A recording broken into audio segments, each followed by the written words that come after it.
octobre 1928. Rien ne compte plus. Il y va de tout mon être. Je dirai la vérité. On m'a fait la faveur de permettre que je sois seule. Environ 3 minutes. Je me rassieds. Environ encore 3 minutes. Je ne parle pas. Je ne prie pas. Je ne lui parle pas. Puis je me dis, c'est curieux, car à peine la substance est dans mon corps, enfin, donc à la 6e minute, que mon corps se trouve différent au rapport de sa terre. Il semble avoir changé de poids. Mon corps est stable et comme d'une gravité plus grande, d'une masse qui n'était pas la sienne. Le rapport masse égale poids sur accélération vient de subir quelque altération que je contemple tranquillement. Je ne lui parle encore pas. Je me parle. L'on se sent assis. Que sentais-je? Ce que sentirait une feuille qui deviendrait temple. Ceci ne s'entend pas. Ce que sentirait l'incertain, l'inquiet, le menacé qui deviendrait éminemment solide. L'on est bien. Je n'attendais pas de miracle. Un bien-être dominateur suffisait à me priver même du désir de la prière. Je n'ai pas envie de m'en aller. J'avais calculé qu'il serait convenable de rester là un long quart d'heure, mais à présent, je resterai indéfiniment. J'abuserai jusqu'à l'inhabituel de la permission de rester. Pourquoi? Pour ce bien-être.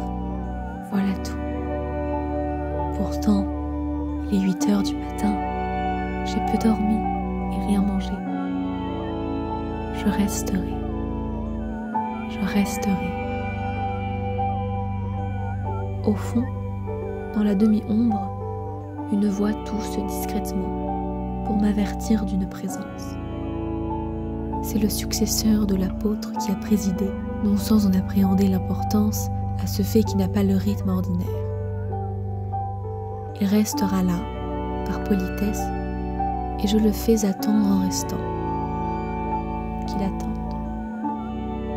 Je suis comme l'enfant qui se baigne dans la mer un jour de soleil et ne peut revenir quoi qu'on le rappelle au rivage. On est bien, parfaitement bien. Cela doit être la 10e ou 12e minute. Il est venu comme un voleur, et maintenant, il n'y a plus aucune manière de continuer ce récit, qui ne paraisse pas insensé. Plus près, la tendresse absolue, je l'accepte comme à la mort d'André j'ai accepté l'âme d'André. Mais l'âme d'André était encore inefficace et manquait la mienne, morte ou vivante, comme toute humanité manque toute humanité. Que puis-je décrire qui ne soit pas insolence? Je ferais mieux de noter en abrégé, pour ma mémoire seulement, le moment où il est trop près pour que je voie, le moment où il est plus près et où j'accepte, le moment où il trouve le secret profond de l'âme et où j'ai peur, et où j'ai un mouvement de recul, de défense involontaire et même contraire à ma volonté, la peur absolue du feu, cette flamme extraordinaire comme un serpent qui serait doux, comme une fumée et comme un parfum, encore que mon âme est reculée en moi-même, elle l'a atteinte. Il est plus difficile de se laisser prendre l'âme que le corps. Je me suis défendue de la même façon. Ce ne fut qu'un instant, l'instant le plus bref et le plus long dont tout amour a l'expérience.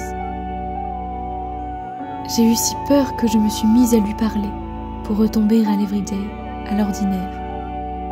Comme on vous dit de le faire dans les manuels de l'enfance, j'ai demandé. Dérision. J'ai parlé de mon travail à ce qui n'est plus temps, plus d'espace. J'ai même pensé aux autres, aux miens, à tous, même au combat de salon que me prépare Madame la baronne de Pierrebourg avec ses histoires. J'ai demandé que ceci ne soit plus. Et enfin, avec crainte et sans m'écouter, j'ai dit, puisqu'il le fallait, un mot de prière pour ce malheureux. Mais un silence céleste, était-ce une réponse? Alors, je suis revenue à la maison. Les voiles du brouillard à demi allégés, le jardin respiré, humide et brillant, duveté, tranquille. J'ai bu le café, j'avais très faim, j'étais très gaie. Mon amour, vous pouvez donc venir ou ne pas venir, vous avez été là. Votre présence, non en esprit, non en image passée, non en songe éveillé, mais sensible et certaine et perceptible comme la vie, n'a pu être qu'une fois et peut vouloir qu'une fois suffise.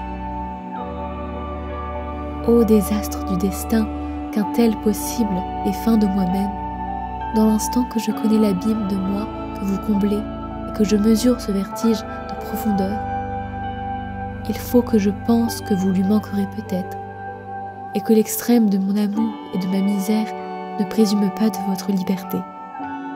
Vous pouvez venir ou ne pas venir, mais comment continuer de vivre?